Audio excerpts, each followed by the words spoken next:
For 5 years, the system called them ghosts, 3 little boys who vanished without a trace. The truth is worse. They weren't ghosts. They were lab rats, and the hell they endured was only the beginning. Before we get into this, I want you to take a moment. Thank you for being here, for being willing to listen. I see you all in the comments, from all over the world, and it's important we bear witness together. Because the story of the Jordan triplets isn't just about a crime. It's about a failure of every system designed to protect a child, and a descent into a darkness so real and so organized, it will make your blood run cold. Let me know in the comments where and what time you're watching from. Now, let me tell you what really happened. On a Tuesday afternoon in late October, inside Ford Econoline van were the Jordan triplets. At 7 years old, Samuel, Elijah, and Caleb were already veterans of a war they didn't understand. The foster care system had been their battleground for nearly 2 years, a disorienting landscape of strange homes, temporary guardians, and a constant, unsettling feeling of being unmoored. Their shared trauma had forged them into a single, silent unit. They were small boys with identical, solemn faces and eyes that held the weary caution of old men. They rarely spoke to outsiders, communicating instead through a private language of shared glances, small gestures, and the simple, grounding touch of a hand on a shoulder. A slight pressure from Samuel's fingers on Elijah's wrist meant be quiet, watch. A quick, almost imperceptible nod from Elijah to Caleb meant it's okay. I'm here. They were a closed circuit of support in a world that offered them none. Their guardian for the day was Susan Albright. At 26, she was young, earnest, and drowning. Her caseload was a stack of files 2 feet high, each one a universe of pain and neglect she was expected to navigate with dwindling resources and impossible expectations. She genuinely cared, which was the source of her constant exhaustion. Today, she was moving the triplets. Their latest placement had disrupted, a cold, bureaucratic word for a family that had thrown up their hands, unable or unwilling to deal with the silent, watchful energy of 3 boys who were more like a single, wounded animal than individual children. Susan felt a familiar pang of failure. She had hoped this one would stick. The scene on the street was one of controlled chaos. Susan was trying to buckle a rigid, uncooperative Caleb into his seat, while simultaneously trying to hear the crackling voice of her supervisor on her pager, which she had clipped to her collar. The device was a constant, screeching tether to a dozen other crises happening simultaneously across the city. "Just hold still, sweetie," she pleaded with Caleb, her voice tight with stress. Samuel stood guard on the pavement, a tiny sentinel in a worn jacket, his small hand gripping Elijah's arm, his eyes scanning every passing car, every shadowy doorway. He trusted no one, least of all the frantic, well-meaning woman who was always taking them somewhere new and terrible. The van was double-parked on a busy, narrow street lined with boarded-up storefronts and bustling bodegas. Horns blared. People shouted. A vendor was yelling about cheap water ice.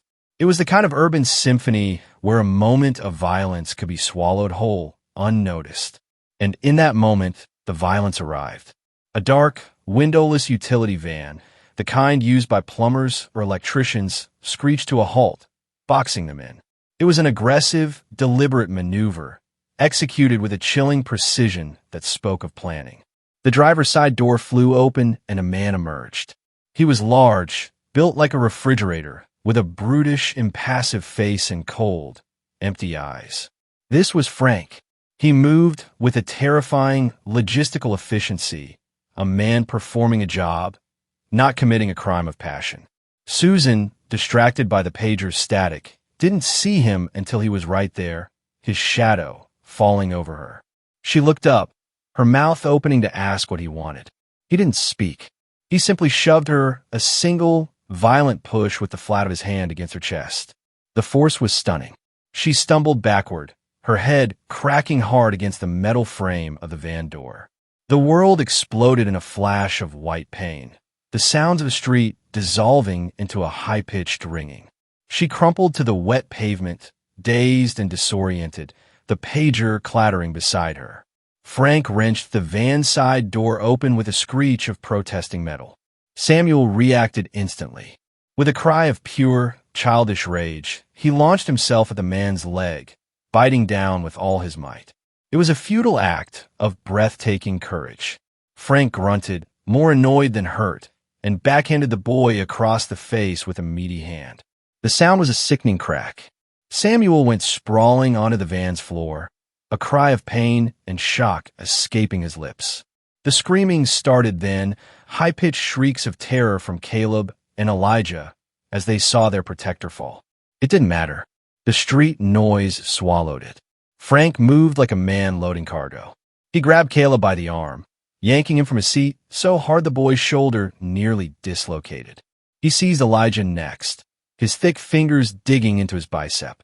He bundled the two sobbing, struggling boys under one arm and grabbed the dazed, weeping Samuel with his other hand.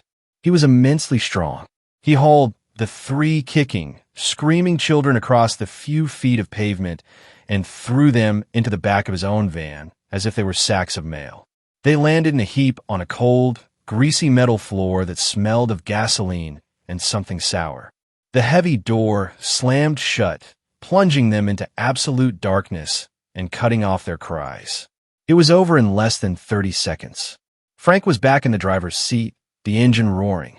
He pulled away from the curb with a squeal of tires and vanished into the relentless flow of city traffic, just another anonymous van in a city full of them. On the pavement, Susan Albright pushed herself up, her vision swimming. A warm trickle of blood ran down the side of her face, dripping onto her blouse. She looked at the empty space where the triplets had been, her mind struggling to catch up with the brutal reality. The van door was swinging open. The seats were empty. She opened her mouth and a scream tore from her throat, a sound of pure, primal horror that was, for a moment, louder than the city itself. But it was too late. The boys were gone. The hours that followed the abduction were a descent into a bureaucratic hell that was, in its own way, as cold and unforgiving as the crime itself. Susan Albright, her head bandaged and her face streaked with tears and blood, sat in a sterile, fluorescent-lit interrogation room at the 25th Precinct. The air smelled of stale coffee and disinfectant. She told her story over and over, her voice trembling, her hands shaking uncontrollably. She described the dark van, the large, brutal man, the sheer speed and violence of the attack. Each retelling made it sound more frantic, more unbelievable, even to her own ears. Across the metal table, Detective Robert Miller listened with a practiced, weary patience. Miller was a 30-year veteran of the Philadelphia Police Department, a man whose optimism had been eroded away by decades of dealing with the city's darkest impulses. He was a good cop, a by-the-book investigator, but his instincts were honed by patterns, by the predictable rhythms of human desperation and greed. And Susan's story didn't fit any of them. Stranger abductions were messy, opportunistic. This was a professional snatch and grab. It felt targeted. Miller's first, most logical assumption was that it was a custody battle, a non-custodial parent or relative taking the law into their own hands. He'd seen it a dozen times. He spent the first 24 hours running down family trees, searching for an angry father, a vengeful uncle. The problem was the Jordan triplets had no one. Their mother had died of an overdose, their father with a name missing from a birth certificate. There were no angry grandparents or aunts demanding custody. They were true wards of the state, ghosts in the system with no one to claim them, which made them the perfect, untraceable targets. Without a family link, Miller's suspicion and that of his superiors inevitably fell on the only person at the scene, Susan. Her story was dramatic, almost cinematic. A violent man appearing out of nowhere. No other witnesses who could give a clear description of the man or his van. In the chaos of a North Philly street, no one had seen anything but a blur. A few people remembered a van blocking traffic, some shouting, but no one could provide a license plate, a face, a usable detail.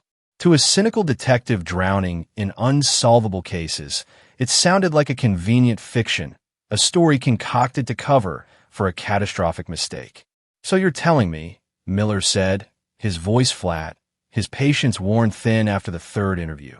That you were distracted, you lost sight of the kids, and in that time, 3 7-year-old boys just vanished from a busy street in broad daylight, and the only person who saw anything is you? The implication was clear. They thought she had lost them. They thought she had turned her back for a moment too long, and the boys, untethered and lost, had simply wandered off into the urban wilderness. Or worse, that something had happened on her watch, an accident, and she had invented the violent abduction to save her career. The bruise on her head? She could have fallen. Her life was turned inside out. She was investigated by her own department, the Department of Human Services, who were desperate to deflect liability. She was polygraphed. Her apartment was searched. Her friends and family were questioned.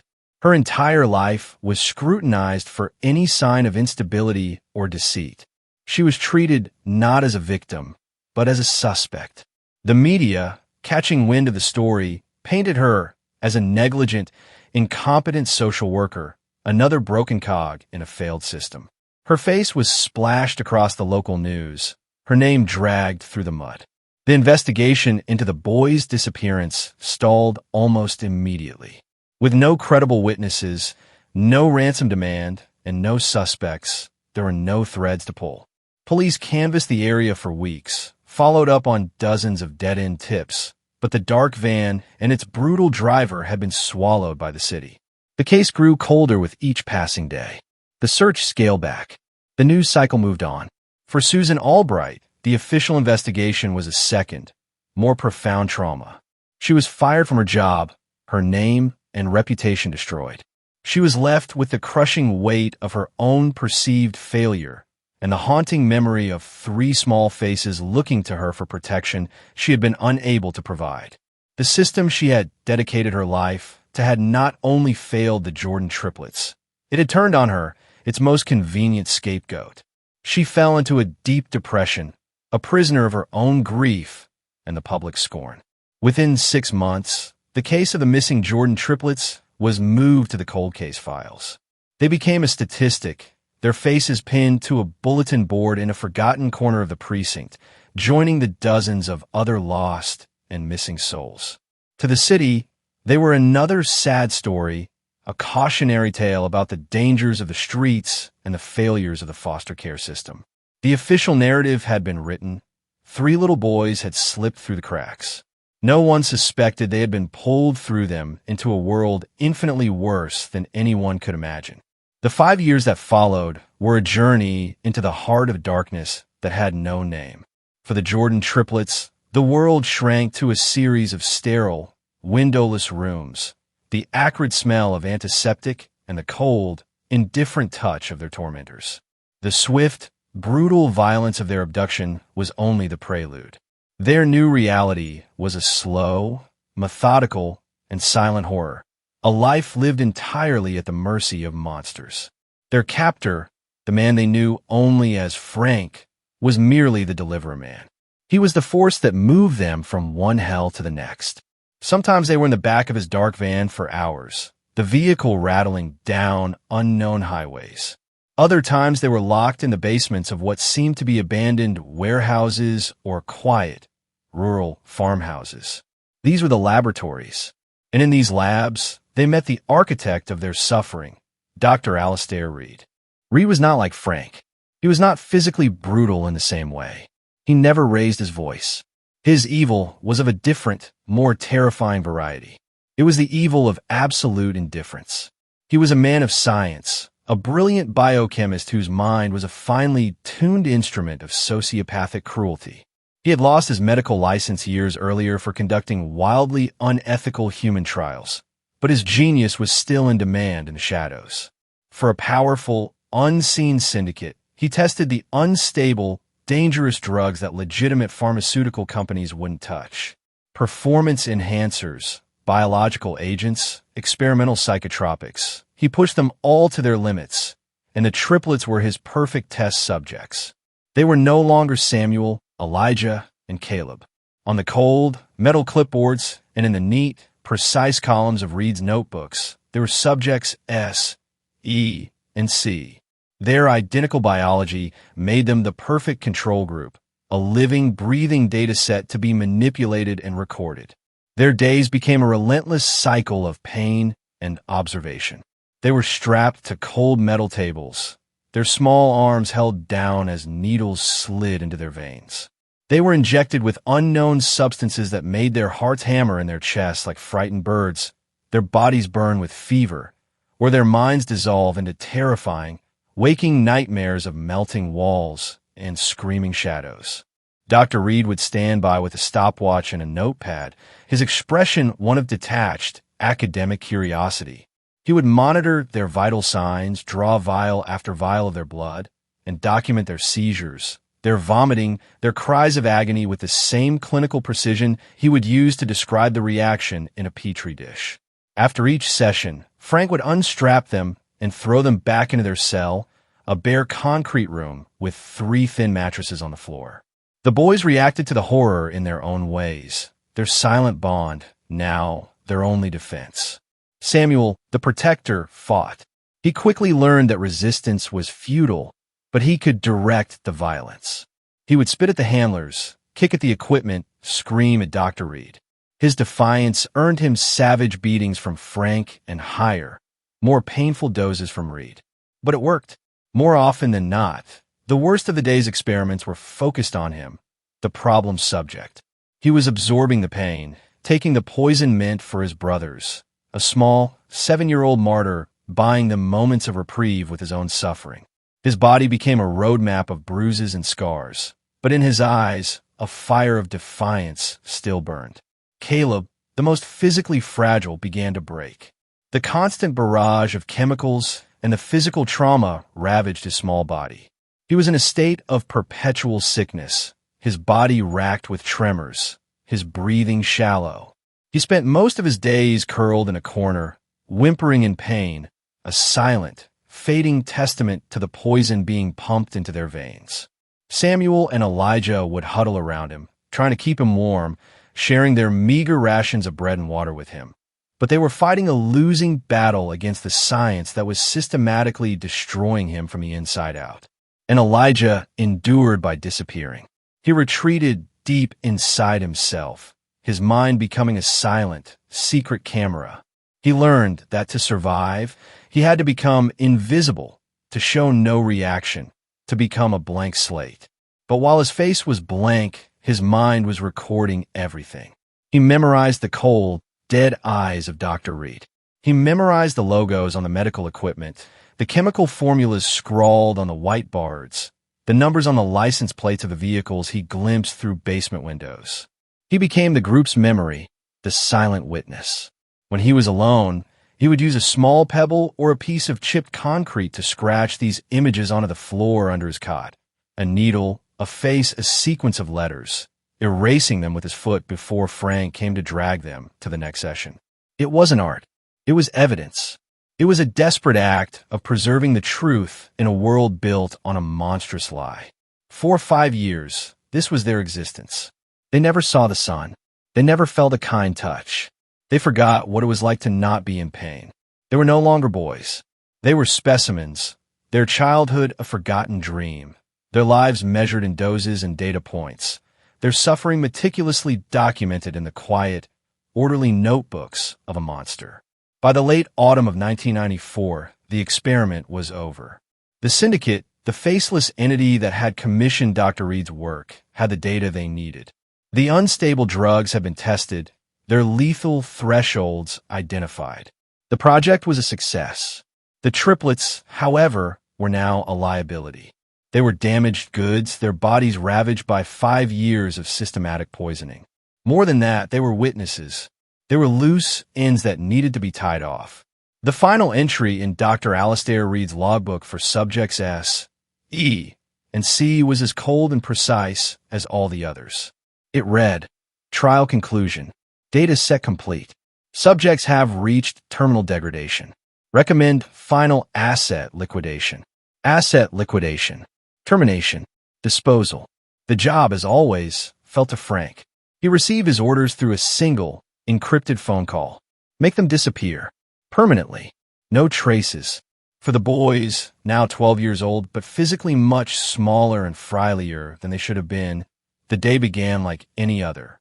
Frank entered the sterile, white room where they were kept, his face its usual mask of brutal indifference. But this time, he didn't herd them toward the lab. He roughly pulled them to their feet and marched them out of the building and into the back of his dark van. There was a flicker of hope in their hearts, a foolish, childish thought that maybe, just maybe, it was over, that they were being let go. The hope was extinguished the moment the van door slammed shut. The journey was long, the longest they had ever taken. The van rumbled on for hours, the air growing thick with the salty, industrial scent of the sea. The boys were huddled together in the darkness, a knot of silent terror. The experiments had stopped, but this felt different. This felt final. Samuel, his body a roadmap of injuries and his face gaunt, held his two brothers close. Caleb was shivering uncontrollably, a low, constant moan escaping his lips. His body was failing, and everyone knew it. Elijah was silent, his eyes wide in the dark, his mind recording this last, terrible journey, the sounds, the smells, the feeling of the road beneath them. The van finally lurched to a halt. Frank wrenched the doors open, and the boys were blinded by a gray, overcast sky. They were in a place of giants, a vast, desolate landscape of towering cranes and mountains of stacked, multicolored shipping containers. The port of Philadelphia, a place where things and people could vanish without a trace. The sheer scale of it was overwhelming, a mechanical forest designed to swallow things whole. Frank's method was born of a cruel, logistical laziness. A bullet would leave a mess. A burial would require digging. This was easier. He had a key to a specific container, a rusted, forgotten box in a remote corner of the sprawling port, a container he occasionally used to store contraband. It was the perfect ready-made tomb. He dragged the three boys from the van. They were too weak to resist. Caleb stumbled and fell to the gravel, and Frank simply dragged him the rest of the way. He kicked open the heavy, groaning doors of the container, revealing a cavern of pitch blackness that smelled of rust and stagnant water. He shoved them inside. Caleb fell to the metal floor, his body too weak to stand. Samuel and Elijah scrambled to his side. Before they could even turn around, Frank threw something in after them. It was a single shrink-wrap case of bottled water and a cardboard box of stale, saltine crackers. It wasn't an act of mercy. It was a final, cynical gesture to prolong their suffering, to ensure their deaths were slow and agonizing, a final data point in an unwritten report. "Don't say, I never gave you nothing," he grunted, his voice devoid of any emotion. Then he slammed the heavy doors shut. The sound was a deafening, metallic boom that echoed in the confined space, a sound of absolute finality. A thick locking bar was dropped into place, followed by the solid, final click of a heavy-duty padlock. Inside, the world vanished. The sliver of gray light was gone, replaced by an absolute, suffocating darkness. Frank got back at his van, his job complete. He drove away, not looking back, leaving the three boys buried alive in a steel coffin, their fate sealed. His intention was for them to die slowly, quietly, of starvation, dehydration, and exposure, their bodies to be discovered months or years later, if ever, decomposed beyond recognition, their story erased forever. The moment the heavy doors boomed shut, a new kind of hell began. The clinical, sterile terror of the labs was gone, replaced by something more primal, more absolute. It was the horror of the void. The darkness inside the shipping container was a physical presence. It was thick, suffocating, and total. It swallowed sound, it swallowed thought, it swallowed hope. The air, already stale, quickly grew hot and thick with the smell of their own fear. The silence was absolute, broken only by Caleb's weak, ragged breaths and the frantic pounding of their own hearts. For the first few hours, they huddled together, a single knot of trembling limbs on the cold, corrugated metal floor. The only reality was the feel of a brother's hand, the sound of a brother's ragged breath. The initial relief of the experiments being over had evaporated, replaced by the terrifying understanding that they had been brought here to die. This was not a holding cell. This was a grave. Samuel, the protector, tried to fight. Even here, in the abyss, his instinct was to resist. He pushed himself up, his weakened body trembling with effort, and began to beat his fists against the massive steel doors. "Hey!" he yelled, his voice hoarse and thin. "Let us out. Somebody help us." His cries were swallowed by the thick metal walls. The only answer was the mocking echo of his own voice. He kept at it for what felt like hours, his knuckles splitting and bleeding against the unyielding steel, his voice raw, until he finally collapsed, his strength utterly spent. He had been the strong one, the one who absorbed the beatings and the poison to shield his brothers. But 5 years of that abuse had hollowed him out. An injury from his last session, with Frank, a deep gash in his leg that had never been treated, was now hot and swollen. In the filthy, stagnant environment of the container, infection had taken root. The pain, which had been a dull throb, now became a searing fire. The days bled into one another, a seamless stretch of darkness measured only by the sips of water and the dry, tasteless crackers they forced down. Time ceased to have meaning. There was only the gnawing hunger, the desperate thirst, and the encroaching despair. They rationed the meager supplies, Samuel insisting his brothers take more, even as his own body began to fail. Samuel's condition worsened rapidly. The infection raged through his body, sending him into a delirium of fever and chills. He would thrash in the darkness, crying out for his mother, his words a jumbled, heartbreaking litany of a life he could barely remember. He spoke of sunshine and a swing set. Elijah and Caleb could do nothing but huddle close to him, trying to comfort him, their small hands cool on his burning forehead. They whispered to him, telling him he was strong, that he would get them out, even as they felt the life draining out of him. After what might have been a week, the fever broke. Samuel grew quiet. His breathing became shallow, a soft, fluttering sound in the oppressive silence. He pulled his brothers close. You gotta be strong," he whispered, his voice a dry rasp. "Elijah, you watch him." He was looking at Caleb. It was his final command. He died in the dark, his head cradled in Elijah's lap, his hand held tight in Caleb's. One moment he was there, a warm, breathing presence, their shield. The next, he was gone. The protector was gone. His death shattered what little remained of Caleb's will to live.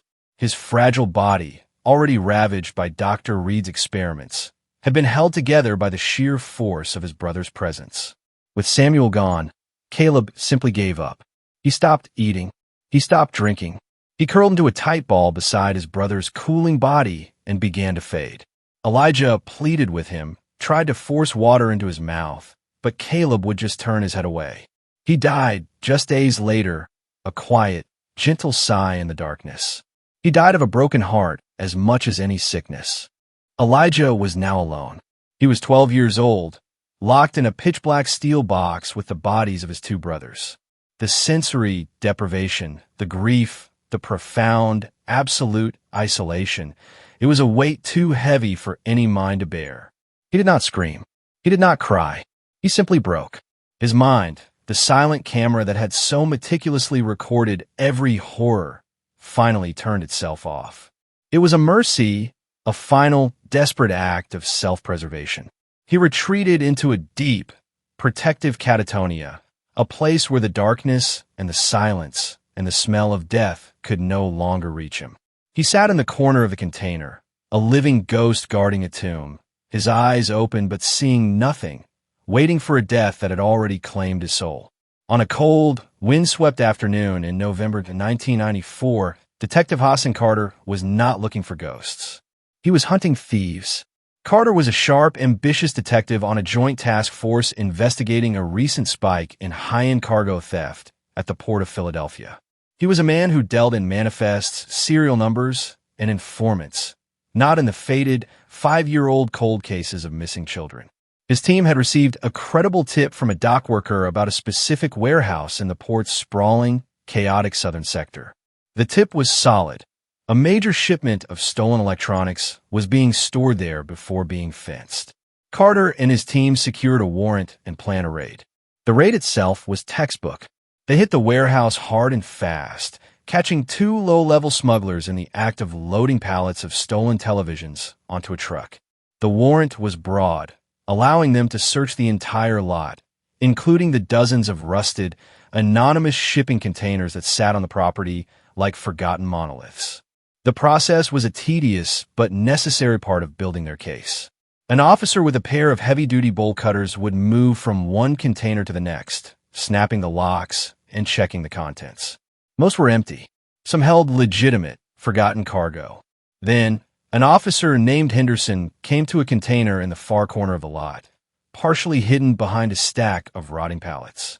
The lock on it was different, a heavy-duty, non-standard padlock. It was also locked from the outside, which was unusual for a storage unit. "Got a weird one over here, Detective," Henderson called out to Carter. Carter walked over. He saw the lock and felt a flicker of interest. This was different. This felt like something was being hidden, not just stored. "Pop it," he ordered. Henderson applied the bolt cutters. The thick metal shackle snapped with a loud crack. He and another officer grabbed the heavy locking bar and heaved it upward. They pulled on the massive doors. They groaned open on rusted hinges, revealing a wall of absolute blackness. And then the smell hit them. It was a smell from the deepest parts of hell. It was the thick, gagging stench of human decomposition, of filth, of death. The officers recoiled, their faces turning green. Carter, his hand immediately going to cover his nose and mouth, drew his flashlight. "What the hell is in there?" he choked out. He aimed the powerful beam of his mag light into the darkness. The light cut through the gloom, and the world seemed to stop. The beam first fell upon a small, skeletal body, curled in a fetal position. It was decomposed, but clearly the remains of a child. Then the light moved and found another in a similar state. Carter's mind, trained for stolen goods, struggled to process the horror. This wasn't a theft scene. This was a graveyard. And then the light found the corner. Huddled against the cold metal wall was a third figure. It was impossibly thin, covered in its own filth, with long, matted hair obscuring its face. It was motionless. Carter assumed it was another body. But as the light hit it, the figure flinched. A head slowly, weakly lifted. It was a boy. He was alive. His eyes were vacant, hollowed-out pits in his skeletal face. They were the eyes of someone who had seen the end of the world and had been left behind. He didn't scream. He didn't cry. He just stared at the light, this impossible intrusion into his dark, silent tomb, with an expression of utter, bottomless emptiness. The scene exploded into chaos. Carter was yelling into his radio, calling for paramedics, for the homicide division, for the entire world to descend on this forgotten corner of the port. The boy, who they would later identify as Elijah Jordan, was carefully removed from the container, a fragile, living artifact from a crime no one even knew had been committed. In the ambulance, and later at the hospital, he remained almost completely unresponsive, a catatonic shell. But in a rare moment of semi-lucidity, as a nurse gently cleaned his face, he began to whisper. It was a single word, repeated over and over, a dry, rasping sound from a throat long disused. It was a name, a fragment of memory that had survived the abyss. "Reed," he whispered. "Reed, Reed." Detective Carter, standing in the hospital doorway, heard it. The name meant nothing to him yet, but he knew, with a chilling certainty that settled deep in his bones, that this was not the end of a story. It was the beginning of a hunt for a monster who was still out there, and whose work had only just been discovered.